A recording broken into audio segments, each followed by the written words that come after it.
Taika the actor's, look, some would use the word diva, I would say artist. So Taika the actor, he just wants to do the best work possible, so he brings everything in his bag of tricks to set, and look, if it takes him 20 takes to get it, to get it just perfect, Taika the director is willing to go into overtime just to do that, because Taika the director believes so much in Taika the actor, and that's just the relationship they've had for many years.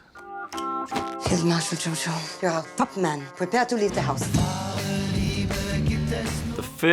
I wrote a lot of the songs from the film into the first draft of the script, so they've been there for years, sitting in those pages. I came up with the idea of using that Beatles song probably a few months before we started shooting.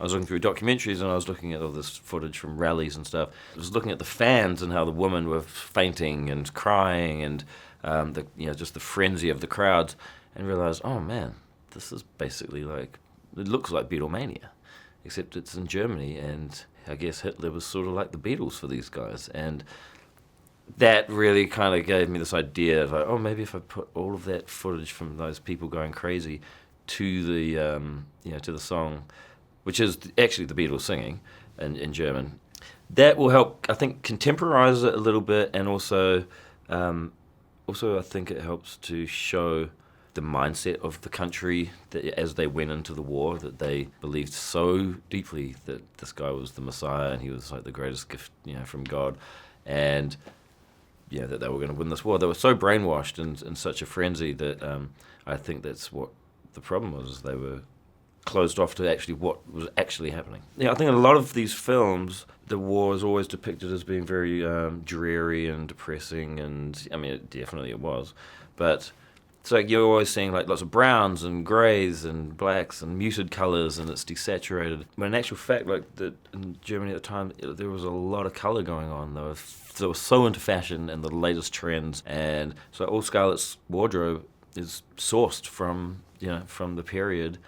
And it's not often you see that, in a film like this, and showing the colour of the town and how vibrant the world was. That was really interesting to me, because that's like the facade that that is presented of Germany celebrating because they think they're the best and they think they're winning and everything. Whereas beneath that, the Third Reich is crumbling and the dream is over. But now they call me a scared rabbit. Let them say whatever they want. People used to say a lot of nasty things about me. Oh, this guy's a lunatic. Oh, look at that psycho. He's going to get us all killed.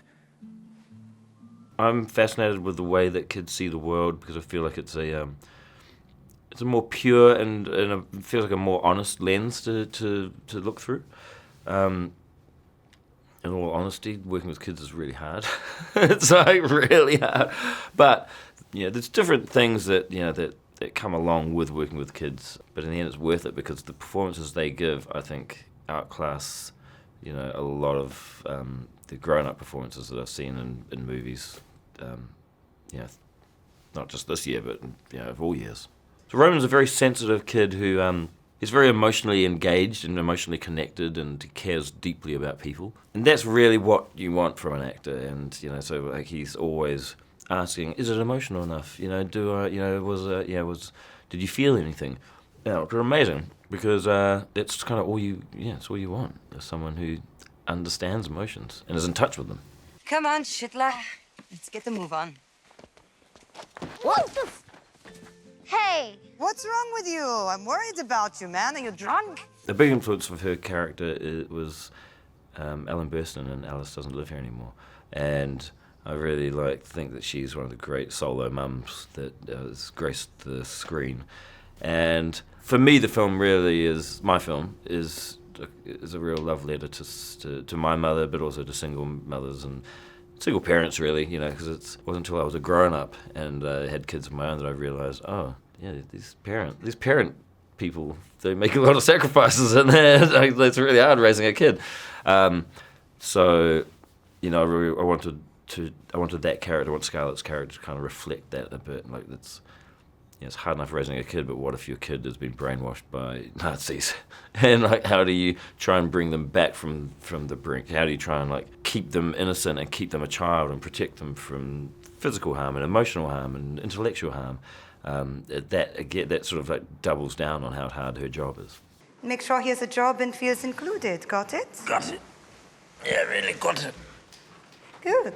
For me, it is interesting to know that there were definitely Germans who were like, okay, I'm fighting this war because I want my country to win, but now I'm realizing, oh, we are the bad guys. And also with Sam's character, with Sam and Alfie, I like this idea that before the war, Sam would hang out at, like some of these Berlin clubs until the early hours of the morning, and he had this other life that kind of got shut down once the Nazis got into power. And the fact that he knows the dream is over and everything is about to fall apart, and that his one last hurrah is to kind of go out in an elaborate style and and be flamboyant and be fabulous and embrace who he is, I guess.